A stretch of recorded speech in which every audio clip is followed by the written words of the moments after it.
Hey, you there. Thank you for watching, and welcome to Forge Lines Forever. Today, I have a 6v6 custom match here on the most amazing Noxus map generator.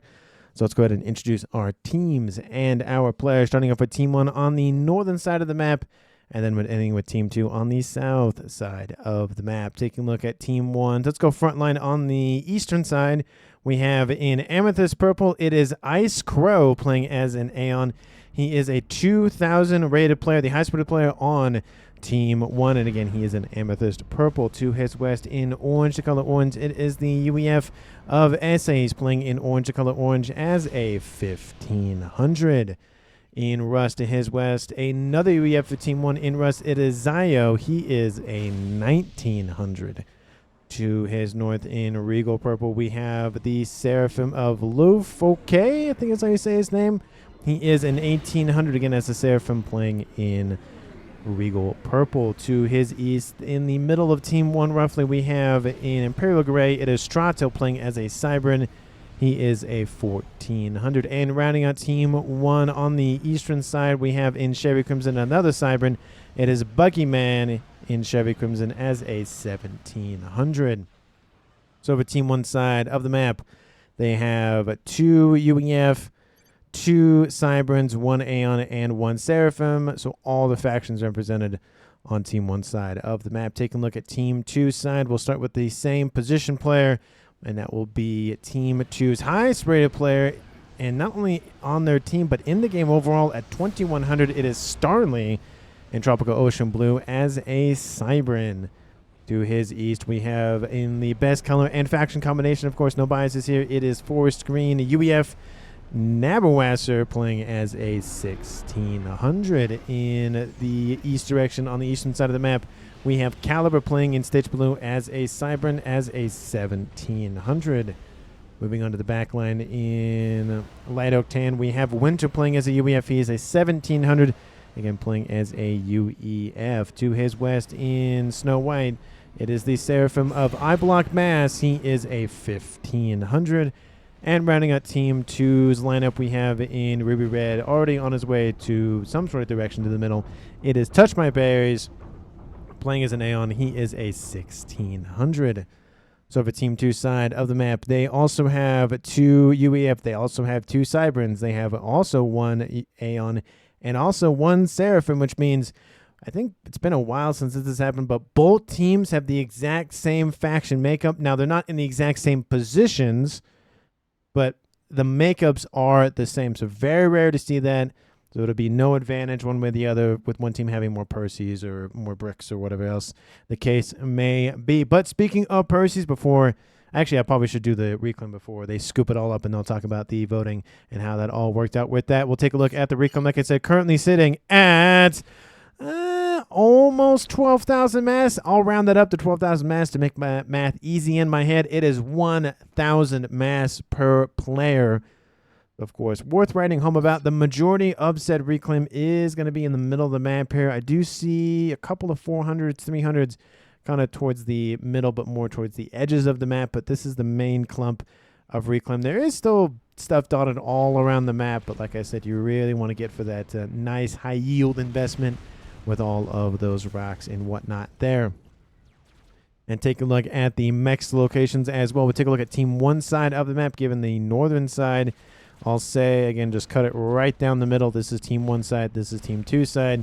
There are 1, 2, 3 quad mechs positions, as well as a trimex. And there's also 2 quad mechs towards the northeastern side. So expansions for at least 1 per player. 1 player would be gypped 1 mechs, but for the most part, it'll go roughly evenly. It's not exact. It never really is. I will note that there are 2 sets of civilian structures as well on the map, and these ones do have PD emplacements. So just watch out for any engineers that are unfortunate to walk in the path of those emplacements. And Combi-Com action has occurred between Team 1's SA and Team 2's Starly. SA trying to push out Starly from his quad mechs position. That'll be, again, an advantage for Team 1 early on in the Combi-Com action has occurred. And now with that out of the way, let's take a look at the results of the poll on the channel. I forget what day I actually started on. Maybe it was Sunday or something. But it was very tight. I think it's one of the closest polls I've ever done on the channel. We have in 4th place, I Have No Opinion, which, I mean, I would guess that would be the lowest one, but I wanted to give everybody well, I don't care about it kind of things, option. So there's that with 10%. At 2nd place, we have Tower of Percy's at 24%, so almost a quarter of the people who voted. And then 2nd place is Palette of Percy's at 28%. And then last but not least, we have Charge of Percy's at 38%. So over a third of you voted for that. Thank you so much to each and every one of you who participated. Again, there will be a new poll up, maybe tomorrow, maybe today, depending on when I remember to actually do it. So that is now the new name of the group of Percy's. Is going to be Charge of Percy's. So again, as a reminder, that is the results of that. But again, thank you so much for the participation. Let's take a look at where the players are headed off to before they shoot at one another again. We have on the eastern side, looks like it's going to be a 1v1 between Caliber and Buggyman. We do see a 1v1 happening between Ice Crow and Nabberwasser there, more towards the mid-east.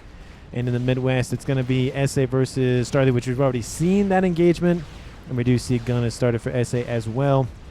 And then towards the western side, it's going to be Touch My Berries versus Zio. We do see that 2 players for Team 1 have not left their bases. Same thing with Team 2. So it's going to be 1-1, 1-1, 1-1, 1-1, 1-1, 1-1. I think I did 4 1-1s. And then 2 players in the backline. Looks like it's going to be 2 air players for each team. At least that's kind of how it's shaping up to be. As of right now, at least from Team 1's eyes. In terms of that engagement we saw a little bit ago, Nabberwasser does push Ice Crow out, and he will grab that quad mech position. Again, very similar to what's happening. The UEF players bullying the other players and taking the mexes. Starly is getting pretty close to SA's comm. Does have to watch out. Doesn't know that comm is going for a gun, and he's going to get a rude awakening here shortly. We do see a comment about something over there. I don't know why that's there, but maybe he's just complaining about the Team 1 PD in the base, I guess, or in the little civilian structure situation. No idea. And SA with that gun online, pushing back Starly. I will know Nabberwasser doing the exact same thing on that eastern side as well. We do see units inbound from Team 2's Touch My Berries to assist. We see a little bit of a counter push going down from Starly, and those forces now heading back the way they came. They were just assisting Starly's retreat, and they might be going for Zio. They're going to go full almost west, and then maybe they'll try to go around, but we'll see. He does have a couple of units actually just out behind Team 1 Zio, so he might just fall back to deal with that himself. Forces are inbound. They are going to take out the radar installation. That's a nice grab at a bare minimum. They're kind of blinding Team 1 a little bit at what's going on Team 2 side of the map. Again, this is what they can see about Team 2, and this is what Team 2 can see about Team 1. Air Scouts have been started to get a picture of what Team 1's up to, but again, it's early game. Everybody's roughly doing the same thing. Build mexes and then upgrade said mexes, and then go for maybe T2 upgrades versus land and air, depending on the base and location. And that's really about it. There's no bifurcating. There's no diversity when it comes to, going for nuke or going for game enter. It's very, very early for that. Too early, I would say, in fact. Nabberwasser pushing in. Team 1 land facility has been stopped. It was almost done, it looks like, but is going to be denied. It's something, but it's not going to be that impactful to Ice Crow. He does have some facilities here. Of course, his main one's a little bit further away, but he does have something in his main base. We do see on the eastern side Caliber facing off against Buggyman's forces. Caliber is going to get some nice veterancy from this. Not maybe 1-star worthy, but I'd say halfway at a minimum. And those forces up there will definitely help get him over the line. Stealth started on Team 2 Starly. He does have gun already online. Sensor done for Touch My Berries. He has T2 online. Gun started for Zio. He's about almost half done with that. So everybody on the front line going for upgrades. Speaking of which, gun started for Buggyman as well. The only upgrade that has not been started, Calm, that has not started an upgrade on the front line is Caliber. Again, but he was fending off Team 1's forces, so he's a little busy at the time. But look at this. Team 2's Nabberwasser continuing to push and is almost pushed back Team 1's Crow, who's going for a range upgrade. That would be a nice grab. I don't... Actually, that's Team 1. We don't... he does know he's there. He might not know that the comm's on an upgrade. So... there is that hindsight, and having all vision and whatnot definitely helps us as the viewer / caster out. But for the time being, we do see that now reinforcements are inbound to the east, and it's essentially just a nice little wall. It's not a conga line of forces inbound to Naboaster's comm. Again, he can still get overwhelmed even with that 1-star veterancy and the gun online. Needs to be careful that he just doesn't get swarmed and stuck, and then boom. That's kind of how some players die in the game, is that you surround the comm and you just keep booping them so they can't move, and then more units are inbound, more units. Essentially, you're stun locking the comm is the idea. And then by the time they have dealt with most of the units, they're very, very low health or they die. Speed starter on board Icecrow. He is in the yellow, so needs to be careful about his hit points there. Gun starter for Ice. Not for Ice, but for Caliber on that eastern side. Gun stealth versus gun for Team 1's SA. And again, SA is down in hit points. And again, they're at the same due to the fact that the stealth upgrade gives him 2,000 additional hit points for Starly. And he's at 1-star vet, so he actually has more hit points than the UEF. He's almost at 1-star himself, which would tie him up. And SA is going to drop into the red. Is Starly going to go for it? Looks like he will. He will take significant damage from this. But he, if he got some veterancy, it would be enough to save him for a tiny bit longer. But it doesn't look like he will. 400, 300, 200, 100, and it doesn't matter. Team 1 loses the first player of the game at 11-11. Dropping it to now a 5. Sorry, that's a 6. That's a 5 in favor for Team 2. I know which team or players on which teams, I promise. We do see has Trottel has moved to the western side to assist. He's going for gun. He'll probably push up to Zyos' position soon. But everybody else that I've mentioned in the air departments have not left their main bases. T3 air online for both of the air players for Team 1. And it looks like both T3 air online for both players on Team 2. Definitely an interesting development where in a game like this where it's heavy land, there's 2 air players. It's kind of a different scenario. Usually it's only 1, but sometimes I guess in this case it's 2. So there you go. We do see gun about half done for Trottel on the western side. Again, com-to-com actions between Icecrow and Naboaster. Naboaster does have a little bit of an advantage here. Icecrow's already in the red. He is working on his 1-star. Naboaster needs to be careful. There are T1 PD in place here, and it could be a nice little kill for Team 2 once again. And there it is. He kills off Icecrow. The highest rated player for Team 1 is eliminated. And now it is a 6v4 in favor for Team 2. And I do feel like an assist to the pathfinding definitely helped, because it looks like Icecrow kind of just got stuck on that Team 1 emplacement and just couldn't get out of range in time. It is unfortunate, but that's just how the game goes sometimes.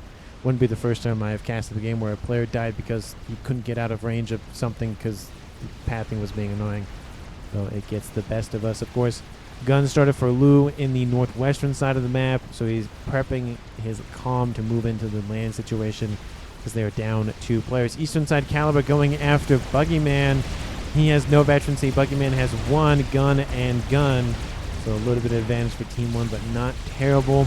Units acting as nice little cannon fodder for Caliber to move in and take out the PD emplacements. All of the PD emplacements are gone. Another one going to be started is going to be denied. More reinforcements are inbound, and now they're kind of just sandwiched between Naboaster and Caliber, and they have to make a decision who they want to go for. It looks like they're going after Caliber to drop the game to at least a 5v4. Gun now done on board. Lewis Combi's going for a region, or he might go for Nano right after that. Western side has died down in the action. Caliber now starting to be pushed back. He needs to be careful. He could get swarmed here. He's now at 2-star veterancy, though, so, again, 20% additional hit points. He does have gun. He's targeting all of the Mantis. There are some Rhinos inbound, not only for Team 1, but also for him. That'll help thin the numbers out from Team 2 a little bit. He is decently healthy. He's still in the green. He will drop into the yellow, at least you would think, soon. He might even get a 3rd veterancy, which will keep him from dropping into the yellow. And he's targeting the Rhinos now. That should be enough. One more. He needs 1 more Rhino kill. And that'll drop or raise him to 1-star. Sorry, 3-star vet. Another star. There it is. Back up into the green. Barely fell in. An inconvenience for him at this point. Nano started on board Lewis comm, so he did go for Nano. He might go for advance. His upgrades are progressing really quickly. He has a transport ready to drop his comm off and cut the travel time of walking considerably. A little bit of inroads for Team 2, but it's immediately squashed by Trottel's comm, a gunship, and a decent amount of Titans. I will note, though, that because 2 players are dead on Team 1, 2 players, at least in this case, have got a second base. We see Buckyman, who has 2 bases, 1 and 2. And then on the western side, it's Zaya 1 and 2. So, again, the downside is that Team 1 has less APM. The benefit is that a second player has more eco, so essentially they could spam up more units faster, go for upgrades sooner, go for other units sooner, like experimentals. And it makes the difference when you're trying to deal with an advancing force of, in this case, Team 2. And we do see that a little bit showcased by all of the Titans running around for Zio. We also see a Percy or 2 mixed in there. Not enough for a charge yet. And I have to remind myself to actually keep using that word when talking about groups of Percys. But that was it. There was a time where Tower and Pallet were leading the polls. I think Tower was leading a little bit initially, and then it changed to Pallet. And then it changed to charge. So again, it was, like I said, very tight situation of who was going to, or what name was going to be won. But there it is. It is charge. So if I was a betting man, I would have lost because I would have bet. I think at the end of the day, Tower would have won. So I was technically would have been in 3rd place. But, you know, I like to include everybody else about, you know, should I add a nice little, you know, camera in picture just in case, you know, I miss a kill, you know, all that sort of stuff to improve the channel and improve the quality and whatnot. So I appreciate all of the feedback. Is that an Asylum guarding? No, that's actually that is a Deceiver guarding the comm. That's actually really nice to just have that, so the comm is constantly stealthed, at least outside of Omni range. So that's kind of nice to have, just hanging out behind you. It's kind of like the Asylums chasing down a Cybran who can't get a shield on board. Titans moving it around. Explosion on the eastern side. Oh, is it one of those where it doesn't show me the thing? Yeah, it is. Okay, so Buggyman has western side Zio control Ks. Oh, Team 1 loses 2 players back to back. 1 due to a connection issue, and 1 to do just a straight-up control K. So now it's a 2v6 in favor for Team 2. That is a huge advantage for Team 2, and that's not good for Team 1. It's going to be Lou has control of everything, and I wouldn't be surprised if he hands over the eastern half and just says, nope, I'm good. He might even just go back home because, again, it's a 6v2. If Team 2 even loses 2 players for every 1 player for Team 1, they'd still win with 2 players left. Looks like Trotzo's going to handle the air and Lou's going to handle the ground. Ooh, that's going to hurt. Civ's messed him up, it looks like. Oh, that's what he's talking about with the facility over there on that eastern side. I was annoyed about it. On the western side, we do see Team 1. There is a fight starting to get close to happen. Again, there are Titans inbound, and there's also Harbingers. The better Titan, of course, just because it has a tiny bit more shielding. I think it has more. It definitely has more hit points, so it's just more survivable. And it can reclaim. Very cool ability to have for the Harbinger. Missile inbound. Do not tell me you're going to hit that comm, because that'd be very impressive. Comm is moving.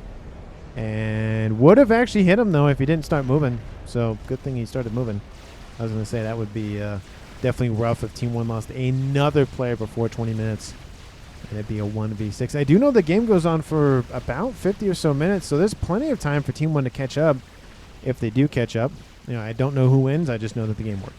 So there is that northeastern side. Couple of Loyalists hanging out. I was going to say Titans, but, you know, they are similar to the Titans, but not exactly the same thing. Same type of unit. Western side, Starly pushing him with a couple of his own Loyalists against a lot of Team 1 Mexes and Engineers, just kind of thinning out the eco a little bit for Team 1. Just a little bit, just a smidge. Team 1, speaking of which, at 770. Team 2 already crossing 1,000, already at 1.2, so really 1.1, 1.2 at 19 minutes. That lead is definitely going to start hurting Team 1 shortly. We see a nice little Monkey Lord is online, has been noted by 2 players for Team 2, so they are fully aware of that for the time being, as long as they can keep some eyes on it and keep an idea of where it is. You can see it actually goes off sensors because it has stealth capabilities, which means you got to either keep vision on it or you got to have an Omni in range to be able to obviously keep the radar signature alive. Western side, we have an attack once again from Team 2. Wall sections are being built. And is it the first charge of Percy's? Not yet. There's definitely enough Titans for whatever the group of Titans is going to be. A pantheon of Titans. Hey, that's a good one. I'm going to have to write that one down. I was thinking of Greek mythology when I thought of Titans, and I was like, oh, a pantheon, that'd be cool. So maybe it's a pantheon of Titans. Anyway, maybe that's going to be another unit I put up on the channel post things for voting. Northeastern side. Those loyalists are like, stay away. Stay away. Some units. This should be enough bricks to kill off those loyalists, so I'm not really a concern there for Team 1. Monkey Lord, of course, is still there. We have, and this is where Team 1 is really going to be hurting. We have a little bit of an attack here. We have a little bit of an attack here. We have a little bit of an attack here. We have a little bit of an attack here. And it's just constantly like poke, prod, just slowly chip away at Team 1. And eventually Team 2 will win, theoretically, because it's just kind of death by 1,000 cuts. Eventually, one of those cuts is going to be the final nail in the coffin. But it's usually not definitive about which cut it was. It's just eventually it's going to be enough. Brick on the front line. It might kill off a T2 mechs in time. Whaler trying to rail on it. Oh, it does have 1-star vet. Oh, it gets it at the last second. That 1-star vet saved it long enough to kill off a T2 mechs. Nice grab for that hero brick from Team 2. I think that was from Starly as well. ASF stacking up for Team 2. Team 1, of course, now they're under control of one player. It makes it a lot easier to count. We have 24 and 38, so we'll call it a little bit over 60 for Team 2. Then an I block mass. Sorry, Team 1.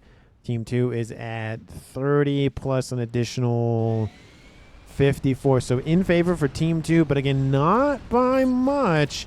And again, it's 2 air players versus 1, so microing those forces will be very, very important, which is one of the reasons why I advocate for just having one player control all of the ASFs at a bare minimum. Mikey Lord on the front line, Starly moving to assist as well. Not enough Percy's to be enough to kill Starly, but definitely enough to be want to be a little bit concerning. There are more Percy's starting to group up over here, but a decent amount of them. It should have been almost enough to get a charge going, but it wasn't enough. Too much APM. Yeah, he sees it. He needs to condense his forces, condense everything together so he can use that APM very effectively. He might even just go for an early game ender or nuke or something to really thin something out from Team 2. Solar per started says I block mass. Well, there's an air grid started here for Team 1. That's a good way to just spam that out. And he's also using the edge of the map. Makes it a little bit harder for artillery to hit him because they end up hitting the Void Oceans to the north. That is a decent plan for air grid. I don't like the bug. I don't like that he's going for bug this early, only because he doesn't have air control yet. If he had air control, that'd be a different story. But he doesn't, so I'm not a fan of players going for air experimentals. Unless they keep the bug behind, then go get air control or something, or they use it as to say, hey, as a sacrificial lamb so that they can gain air control, but it is expensive. So it just depends where you end up losing that air experimental at. On Team 2 side of the map, not great. Team 1 side of the map in this example, pretty good. Because they can get the reclaim. A laser has been started on Caliber a little bit early, but maybe he just wants to have it just in case. Don't blame him there. Because what if his base gets blown up and he has no power or energy? Now he just has no laser. Western side, Monkey Lord is inbound. Starly is like, yeah, I don't have enough. I sent my Monkey Lord off to do some stuff. And do some stuff he is. Team 1 doesn't really have a super adequate response to this. But Starly needs to be careful. Is he going to... Oh, he overcharges it. Kills off a little under half. Oh, not a good idea. Gets in range. No, he doesn't get out of range. Team 2 suffers their first loss. Monkey Lord is done just barely after that. Oh, that is unfortunate. Team 2 loses their highest rated player as well. Dropping this game to a 5v2. And Monkey Lord will be transferred over, which means it slows down. It might buy Team 1's Blue enough time to save this UEF base. Monkey Lord needs to move immediately to capitalize on the fact that it's still there. Oh, it's not great. Another shot from a Percy. Pings are going down probably from Starler. Like, move this. And that Monkey Lord from Team 1's Lou does end up getting away from looks like Nabberwasser now. I think it went through a couple of hands, to be fair. There's the Monkey Lord dead. unfortunate. It probably would have killed off a chunk of this base. So Team 1 gets saved by a nice kill at a very, very opportune moment. Team 1 wipes out, I guess, a couple of ASFs that... Oh. Yeah, all of Team 2's eye block masses ASF die. Caliber on a transport. Don't know if he has cloaking. I would assume at least laser. I mean, I could try to tell from his yeah, I can see the laser center hole thing. So he has laser. I think he had gun, and he has at least stealth, if not nano. Hopefully he has nano on board. I didn't see the message in the chat if he got for it.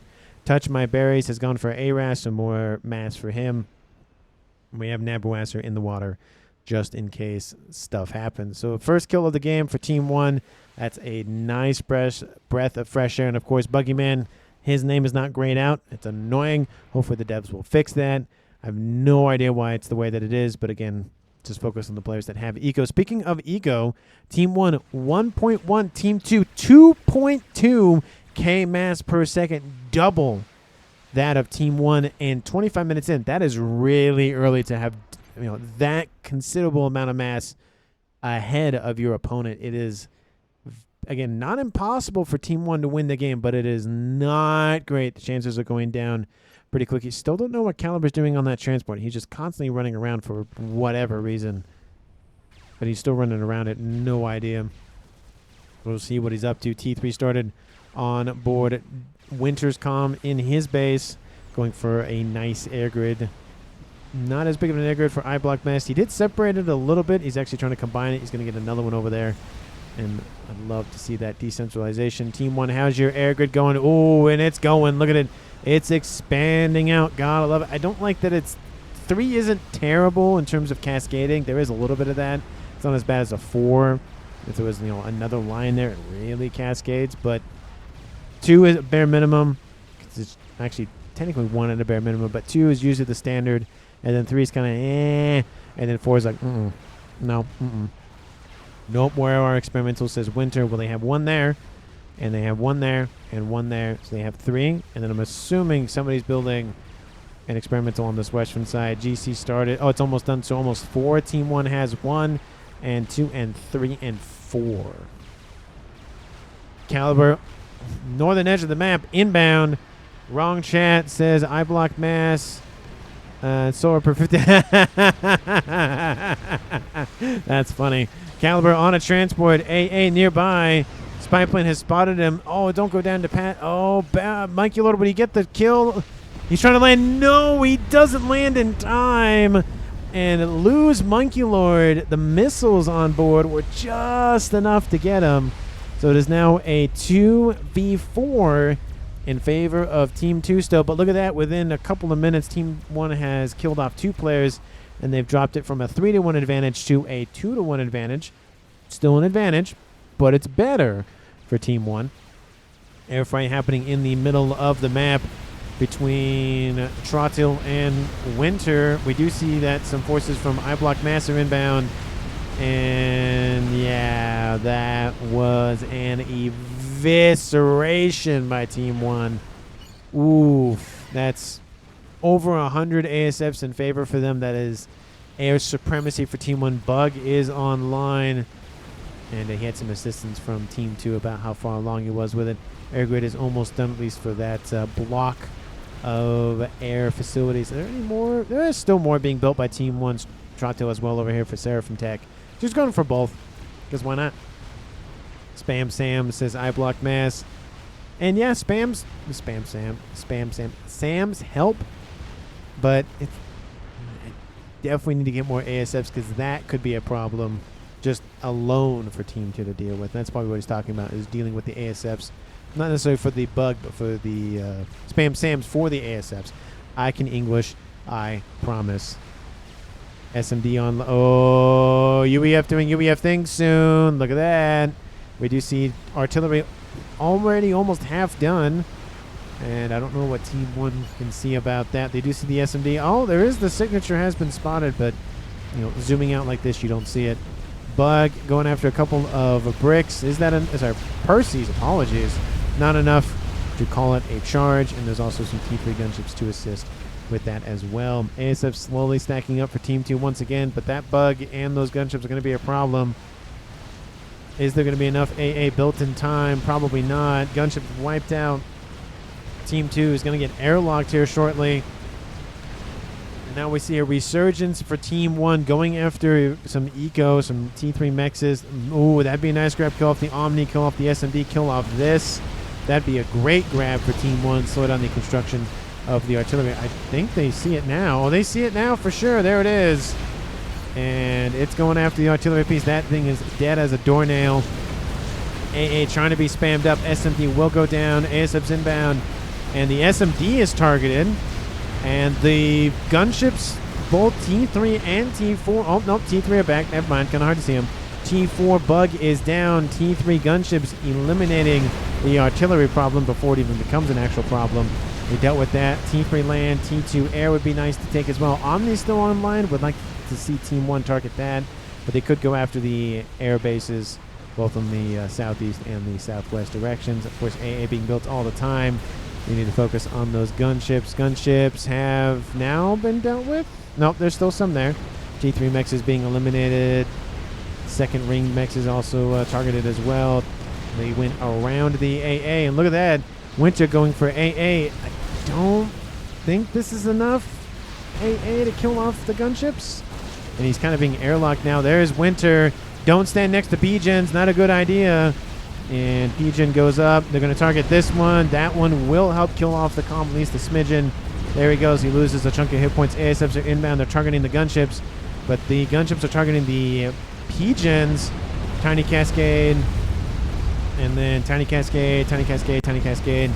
And that should be the end of the air grid for the most part. For Winter, the SAMs will maybe save a couple of those air facilities, but that has got to hurt. Team 1 has air supremacy, and they are not letting up.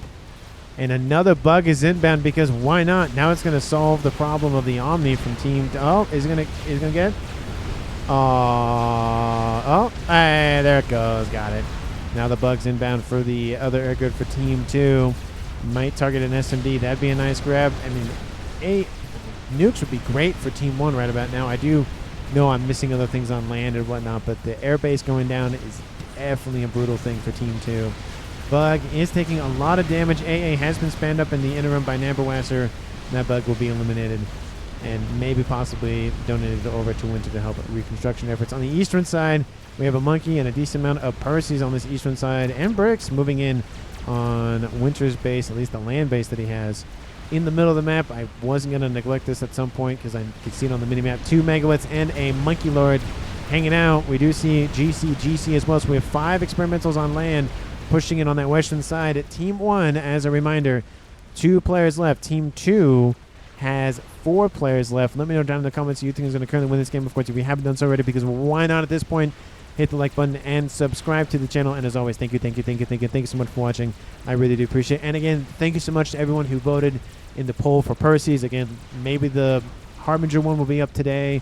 Maybe it'll be up tomorrow, but just be aware. I really do appreciate the feedback, so thank you so much. If you have any other feedback, criticism, whatever you want to give me, please let me know down in the comments. I will respond to you. Maybe not necessarily in a super timely manner, meaning like the next day, but I will respond to you. That is a guarantee that I can give you. Monkey Lord, this is not looking good for Team 2's eastern front. Their main base is not great. Team 2 is doing a pretty good job of pushing on the western side. Chicken is down. There's a bug going after a megalith. The Monkey Lord's putting off from the main group. We have GC, another GC. We have 3 GCs and a mega. They're pushing in on that western side of the middle that Team 2's Namberwasser was pushing. But Winter, not super dangerously close to dying. Team 1, Bombers going after Monkey Lord. Fat Boy has been started. That's going to be denied if Team 1 has anything to say about it, if they notice. And it's not great. Oh, that line. Oh, no, the E-Storage. Oh, that was sad to watch.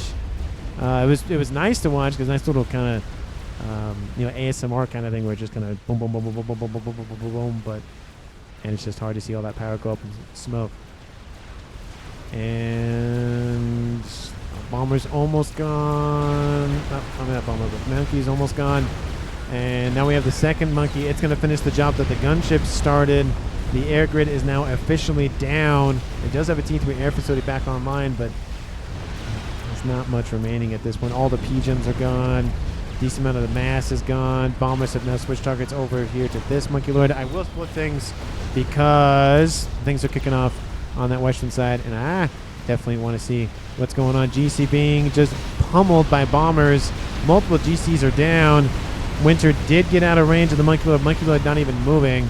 They might have just been given orders to go after whatever was left and call it a day. And western side, there is a little bit more pushback. There's that UEF base that could be taken out once again. But look at that. GC just being absolutely annihilated by bombers. And Team 1, in fact, this is being ripped apart. Death by 1,000 cuts. Literally, ouch. That has got to hurt. It's at 1-star vet as well. Ooh, and nope. It was emphasis on 1-star vet. And on the eastern side, things have quieted down a considerable amount. Western side, we do see this base once belonging to Zio has been eliminated. But I think they'll get like one more T3 Pigeon, and that's really about it. Team 1 has caught up in Eco partially because they wiped out Eco for Team 1, Team 2 to be fair. But also because, you know, they've just been producing a whole bunch of stuff. And there is a nuke outbound. SMD is built and loaded, ready to go. An explosion in the background. Winter control Ks. I mean, his air grid was already gone. He's going to give over whatever he has left to somebody else, and that's pretty much what he's doing. So not a kill, but kind of a kill, but not really. So it's now a 3v2 in favor for Team 2. And Team 1, they've killed off half of Team 2's players within 15 minutes. I mean, ever since the 20-minute mark roughly hit, Team 1 has gotten all of the kills. So doing a very good job of recouping and getting back on track. T1 bombers spreading off, going after T2 mech. There's a lot of bombers here, and ASFs are dealing with them quite nicely. It looks like they'll kill maybe a T3 mechs if they're lucky. Oh yeah, they wiped that thing out real quick. The nuke is over here. Artillery is down. Oh, sorry, down on. No shields is a crime. Please build shielding. You built shield for the nuke. Why not build shield for artillery piece, please? And it's going after the air. Ooh, that's just a big, juicy target to go after. Crab says, touch my berries. This is what Team 2 can see of Team 1. They do see the air grid. They have sights on the element over there. Team 1, this is what they can see about Team 2. No idea where the artillery piece is. No idea where the nuke is. But they do know there are structures there. They know there's other stuff, but they don't know exactly where stuff is. We need to get some spy planes going on about it. Looks like the SMB has been targeted.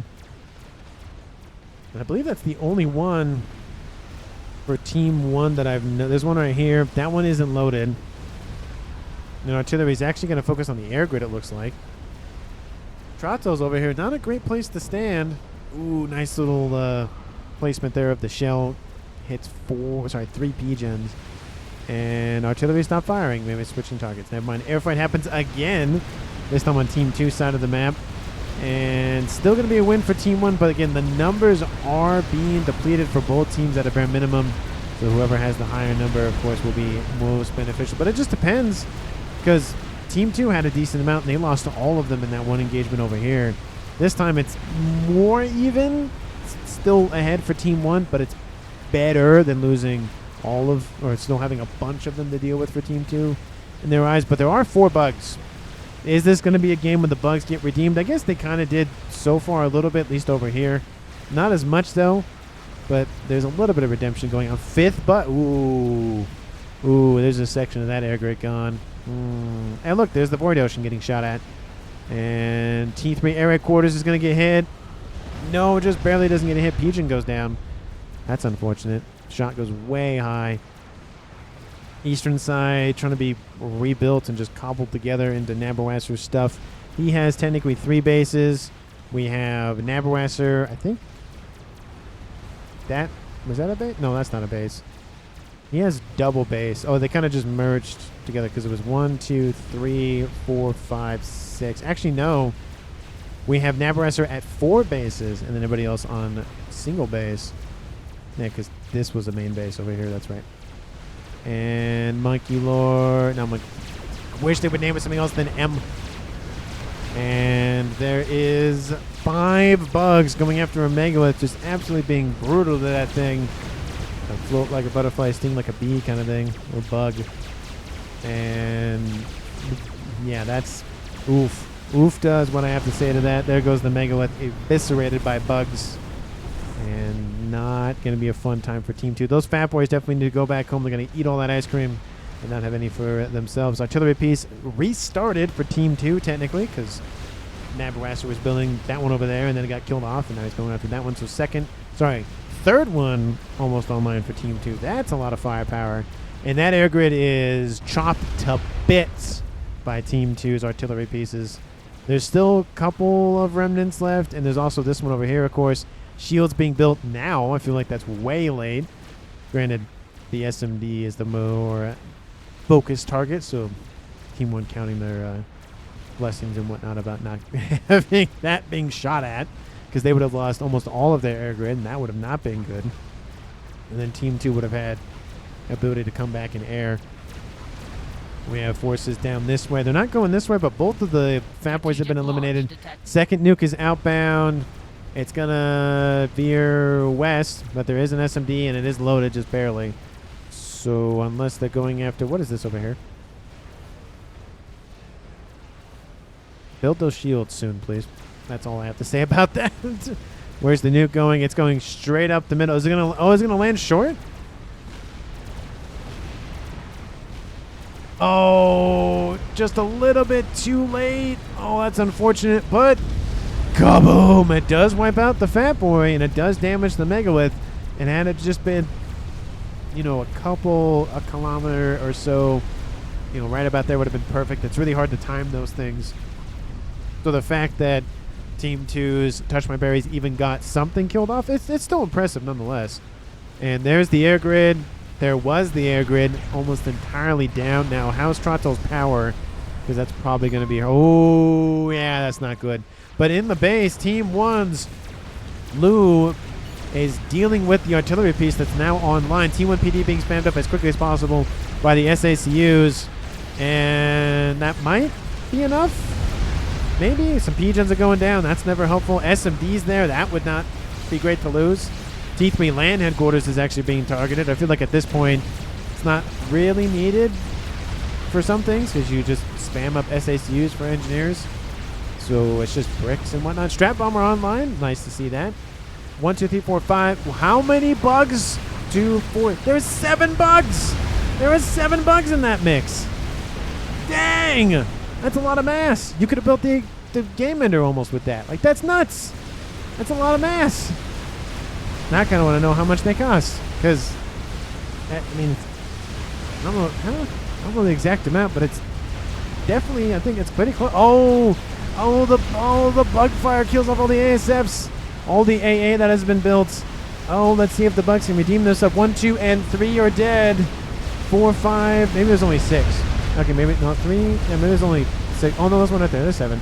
T3 artillery down to bug fire and crash damage. Team 2 keeps the nuke, which is something, but 2 artillery pieces are down.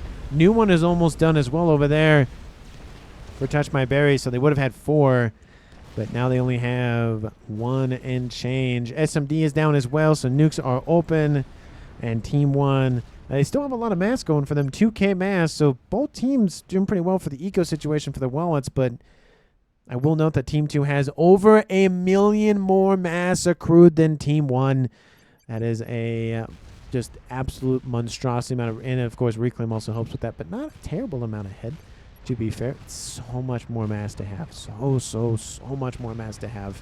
And now they have 1, 2, 3, 4, 5, 6, 7 bugs.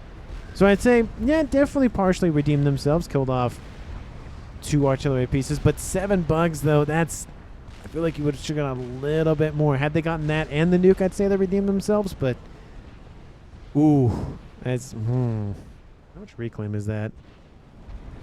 Oh, I need to zoom out because there's no way I can do that math in my head. Looks like about 200,000 between the artillery pieces and the bugs. And it looks like overall 700,000 mass on the field. An absolute monstrosity amount. Closing in on 1 million. Not there yet, but it's closing in on 1 million. Lots and lots of reclaim. Nano repair started for Trotel. Maybe he's going to go for cloaking. Ooh, but the game ender, it's close. Trotel putting everything in the kitchen sink into it. And the mask for his nano repair. And Lewis funding it. If Team 2 doesn't act fast enough, that might end up hurting them.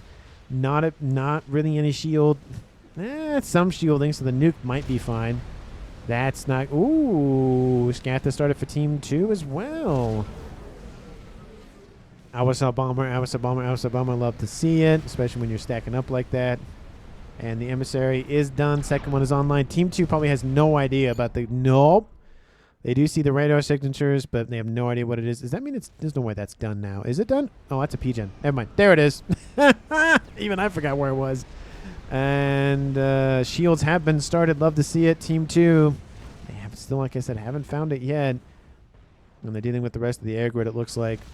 So it's going to give Team 1 enough time to build it. And then this is what Team 1 can see. They don't know where the bug is. There's no bug is. They don't know where the nuke is. They don't know where the other 2 artillery pieces. So not a lot of scouting for both teams. But at a bare minimum, I think Team 2 has a little bit of the advantage just because, well, the mass is helping. And now their mass... Oh, that's because they're reclaiming. I was like, their mass jumped considerably high. I was like, no one has power outages without a huge drop in eco. And I will note, Touch My Berries, 1.3k himself. And then it's Nabwasser at 880 for Team 2. Team 1, it's Lou at 1.7. There's just so much mass. Oh, so much mass. Which is why he's funding the Scathis, which is now done. And there is the shields being built to protect it. Love to see it. And where's it going? Probably either this or this or this. Those are probably the one of the 3 options I'd go for immediately.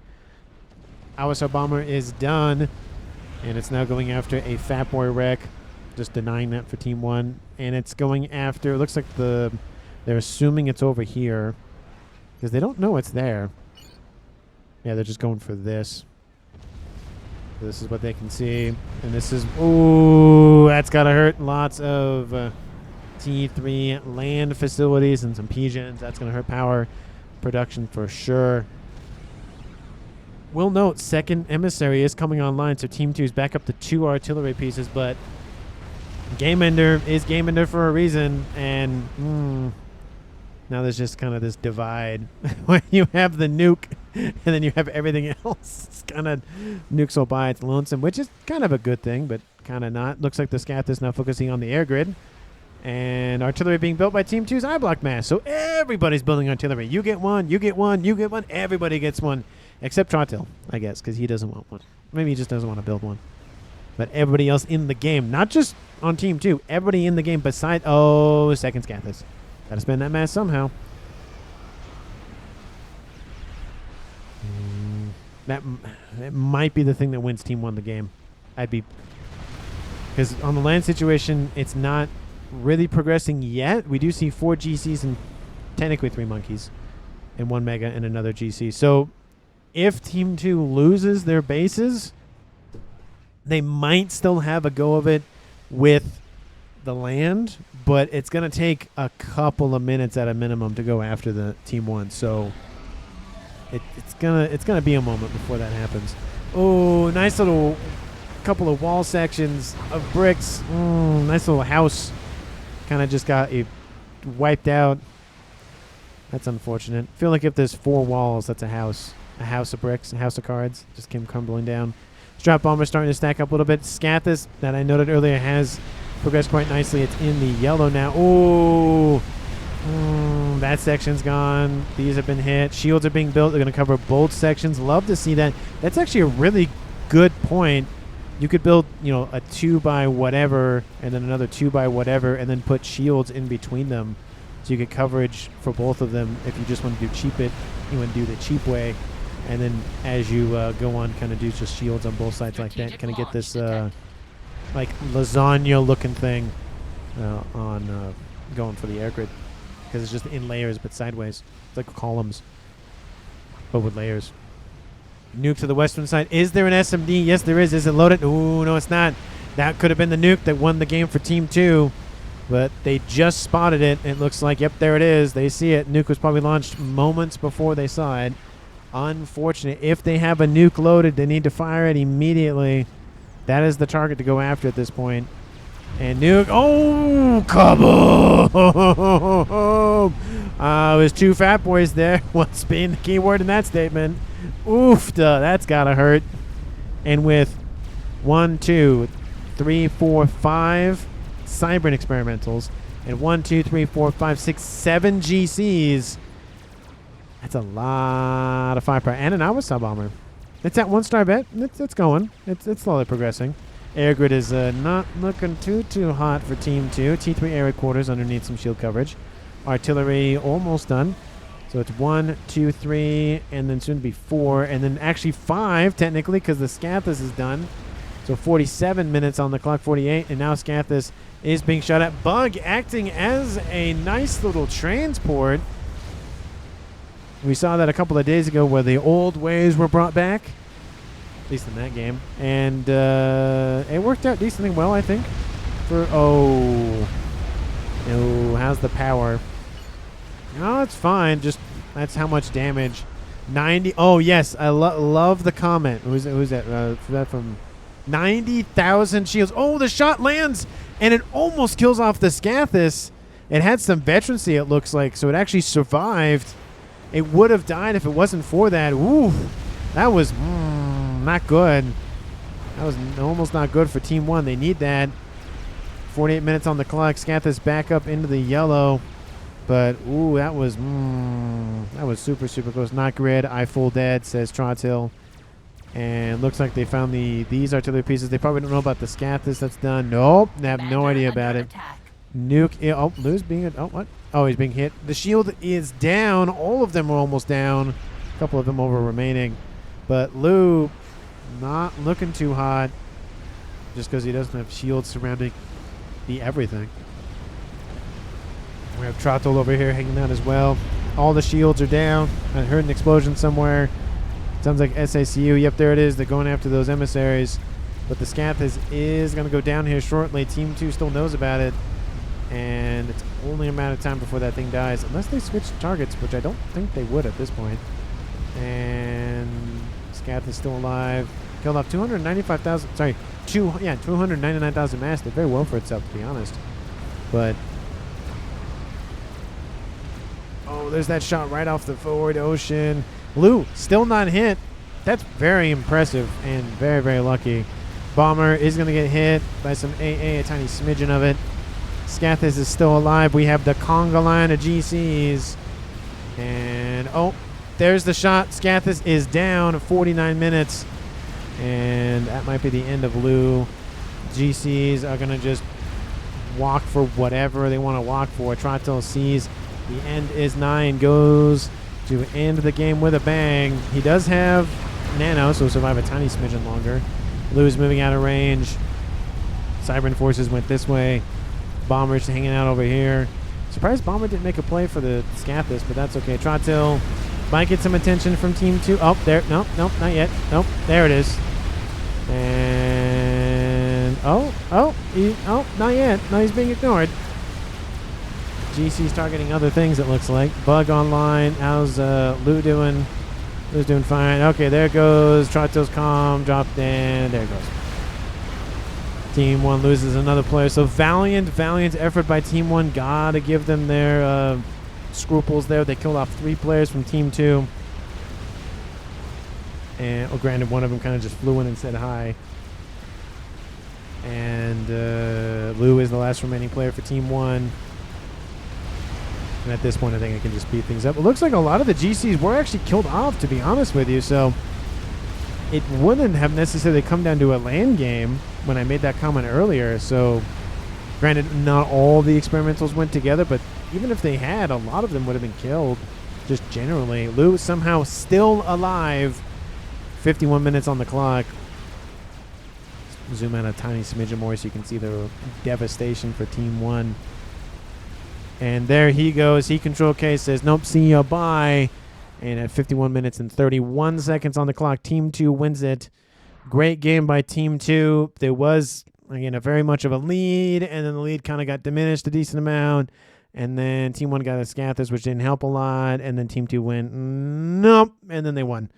So, was it one-sided? Kind of, yes, but there was still opportunities for Team 1 to win, and then we did kind of see that with the bugs and everything else. So, not necessarily just one-sided, but it did kind of feel that way at some points. But again, let me know down in the comments who you felt deserves MVP for Team 2. I am inclined to lean towards either Nabawasser or Touch My Berries. I feel like one of those two definitely played a decent... Don't tell me... Yep, you are. Okay, there's the Maybar. Never mind. Somebody was going to spend mass on something like that. Is someone building a Paragon? Oh, there it is. I made a comment about it. I was like, watch. And, yep, he's building a Paragon. Oh, if there's a YOLO, I'm going to laugh. No? No? Okay, it doesn't look like there's a YOLO being made. I was like, watch, somebody's building a YOLO. Okay, nope. Okay, almost all game enders made an appearance, but they weren't finished, though. So, not really. Kind of count those. Don't kind of count those. Anyway, but, again, like I said, between Nabawasser and Touch My Berries, I think they deserve the MVP for this game. Let me know if you have an opinion or not. And again, thank you so much for everybody who participated in the poll. Once more, again, either the new one is up today or it's up tomorrow. It's up at some point. So thanks so much for watching to the very end of the video. And I will see all of you in the next one.